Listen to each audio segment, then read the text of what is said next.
अश्लील video viral व लैंगिक छळ प्रकरणात परतवाड्याच्या 6 पोलीस कर्मचाऱ्यांची तडकाफडकी बदली करून SITची टीम तयार करण्यात आली आहे। प्रकरणाची गंभीरता पाहत SP विशाल आनंद साहेबांनी SIT पथकात 10 पोलीस अधिकारी व 36 कर्मचारी टीम तयार करून तपासाकडे रवाना केली आहे। जम्बो 46 विशेष तपास पथक स्थापन करून 4 मुख्य आरोपींना पकडण्यात आले आहे।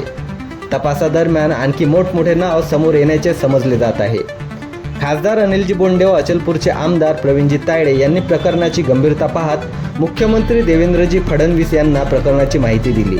मुख्यमंत्र्यांनी तात्काळ अधिकाऱ्यांना आदेश दिले। काल दुपारच्या सुमारास 12 वाजता आरोपीच्या घरावर अतिक्रमण असल्याने अचलपूरचे नगराध्यक्ष सौ रुपाली मातने यांनी नगरपालिका मुख्याधिकारी यांना आदेश दिले व आरोपींच्या घरावर असलेले अतिक्रमण बुलडोझरने पाडण्यात आले। मुख्य आरोपी अयान याला 7 दिवसाची पोलीस कोठडी भेटली होती। काल पकडलेल्या 3 आरोपींना न्यायालयात हजर करून 6 दिवसाची पोलीस कोठडी देण्यात आली आहे। SIT स्थापन झाल्यानंतर फर्राटेदार तपास पोलिसांनी चालू केला आहे। प्रकरणात मोठमोठे नाव समोर येण्याची खणखण वाजल्या जात आहे। पात्रा मराठी 24 तास, मी भूषणराव।